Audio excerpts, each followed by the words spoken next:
This is Barry Zelma speaking for my blog, Zelma on Insurance.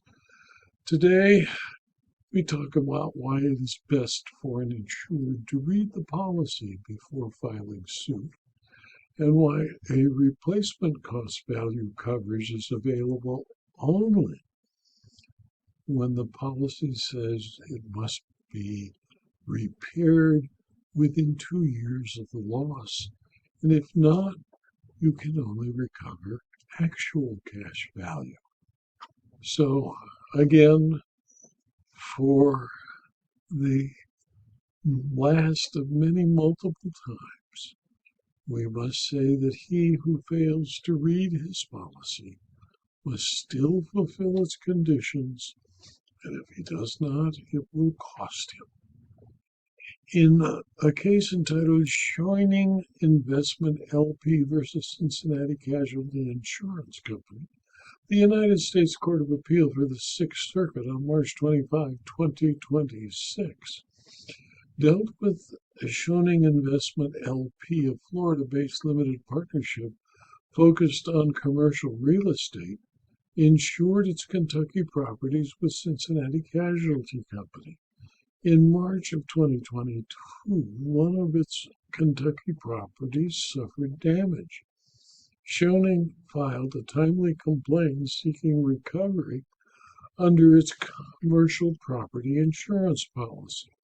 Cincinnati Casualty's adjuster found the property was repairable but not replaced and offered to pay the cost of repairs, a $45,000 deduction for depreciation had to be applied. The adjuster noted that once repairs were completed, Schoening could recover the depreciated amount.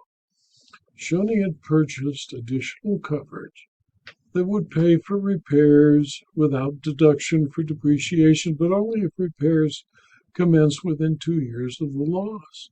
Since Schoening had not repaired the property, Cincinnati Casualty applied the depreciation deduction. Unhappy with this determination, Schoening sued Cincinnati Casualty in March of 2024, alleging breach of contract and improper deduction of depreciation. The contract contains one other relevant feature. Schoening paid for optional coverage that modified the valuation provision. The optional coverage provision replaces the term actual cash value with replacement cost without deduction for depreciation. The full replacement cost payment anticipates the shortfall in coverage that might result from compensation for actual cash value alone. For instance, if hail destroyed a 10-year-old roof, the policyholder is entitled to actual cash value, would recover the value of a 10-year-old roof, only to find that the 10-year-old shingles are not readily available on the market, and that new shingles cost much more than 10-year-old shingles are worth. Schoening's additional coverage avoids this problem by paying for the purchase of new shingles as long as he did so within 2 years of the damage-causing event. The dispute centered on the interpretation of the commercial insurance policy, specifically the provision allowing for repair cost payment without deduction for depreciation if the repairs are commenced within 2 years. Cincinnati Casualty's actions were challenged under the Federal Rules of Civil Procedure, Rule 12b-6, regarding failure to state a claim. The district court examined whether Schoening met the policy requirements to qualify for a depreciation-free payout to determine whether Cincinnati Casualty breached the terms of the insurance policy by deducting depreciation from repair costs, and whether Schoening qualified for payment without deduction for depreciation under the policy. The district court found that Schoening had not repaired the property within the required time frame, making it ineligible for depreciation-free payment. It also found that Cincinnati Casualty's adjuster correctly applied the policy's term by deducting depreciation and informing Schoening that the deducted amount could be recovered upon completion of repairs. Schoening's argument that the insurer had properly deducted depreciation was rejected as the policy explicitly authorized such deduction unless repairs were made as stipulated. The court concluded that the insurer's actions were consistent with both the policy language and established procedures for loss adjustment. The Sixth Circuit affirmed the district court's dismissal, agreeing with Cincinnati Casualty acted within the bounds of the insurance contract.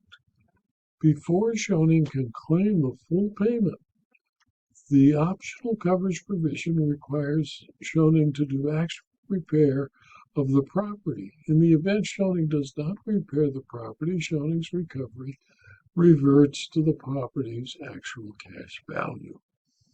In my opinion, after a loss, those who are insured should actually read the policy contract, which they should have read before they bought it. Apparently, Schoening failed to read the policy or ignored what was read.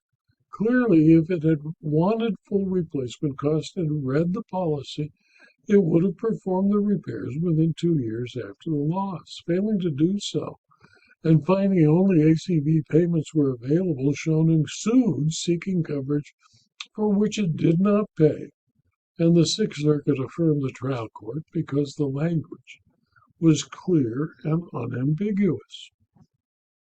This video was adapted from my blog, Selma on Insurance, which is available free to anyone who clicks on the URL selma.com/blog. You can subscribe to the blog, and if you do, you'll receive notice of every blog posting, sometimes 5, sometimes 6 a week, and you'll also gain access to the more than 5,300 blog postings. You can also subscribe to these videos on YouTube and rumble.com. They're free. Please tell your friends and colleagues about this blog and these videos so that they too can subscribe.